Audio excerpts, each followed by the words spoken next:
নৱেম্বৰ মাহত আকৌ পুলিচৰ চাকৰি ওলাব, গ্ৰেড 3 চাকৰি ওলাব। প্ৰত্যেক বছৰে নিয়মীয়া নিযুক্তি হ'ব। এডিআৰি গোটেইখিনি 10 অক্টোবৰ। মেম ৰিজাল্টটো আগতে দিবনে? ৰিজাল্টটো বেছি আগত দিলে কোৰ্টত গুচি যাব নহয় মানুহ। স্যাৰ সেইকাৰণে 9 তাৰিখে ৰিজাল্ট দিব লাগিব, 10 তাৰিখে মামা অভাৰলিপিং চাবনে? অভাৰলিপিংটো যিমান হয় চাম। মেম এডিআৰিটো অভাৰলিপিং নহয়। যিবিলাকে চাকৰি নাপায় সিহঁতৰ কি হ'ব? মই তাৰো চিন্তা কৰিছোঁ। যিবিলাক ল'ৰা ছোৱালীয়ে চাকৰি নাপাব তেওঁলোকক ব্যৱসায় বাণিজ্য কৰিবৰ বাবে মই চৰকাৰৰ পৰা 2 লাখকৈ টকা দিয়াৰ ব্যৱস্থা কৰিম।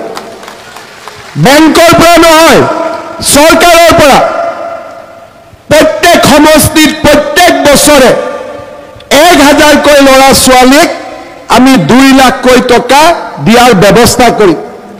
চৰকাৰী চাকৰি পোৱা নাই। অসমত চৰকাৰী চাকৰি আমি যোৱা 5 বছৰত 1.5 লাখ চৰকাৰী চাকৰি দিছো। আমাৰ চৰকাৰী চাকৰিত কোনেও 1 টকাও ঘোষ দিব নালাগে। আজি লাখপতি বাইদেউৰ আঁচনি কোনে কোনে পাইছে? নাম কাৰ কাৰ আছে লাখপতি বাইদেউত? নাম থকাখিনি হাত দাঙক। বহুত কম মানুহ। যোৱা 3 দিন আগত মই নলবাৰীত লাখপতি বাইদেউ টকা দিছো 40,000 মহিলাক 10,000 কৰি। জাগিৰোডত দিছো 40,000 মহিলাক 10,000 টকা কৰি। আৰু মাৰ্ঘেৰিটাত দিছো 18,000 মহিলাক 10,000 কৰি।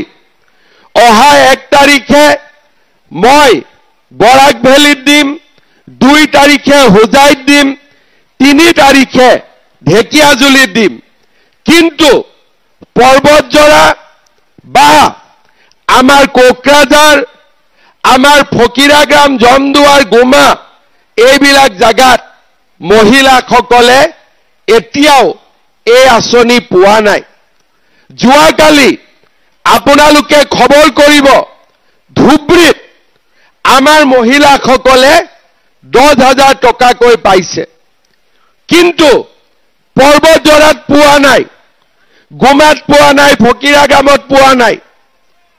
আজি একেখন অসমতে আমি আছো, কিন্তু বিলাসীপাৰা, ধুবুৰী, নলবাৰী, বৰপেটা তাতে মহিলাসকলে অৰুণোদয় পায়, প্ৰধানমন্ত্ৰীৰ ঘৰ পায়।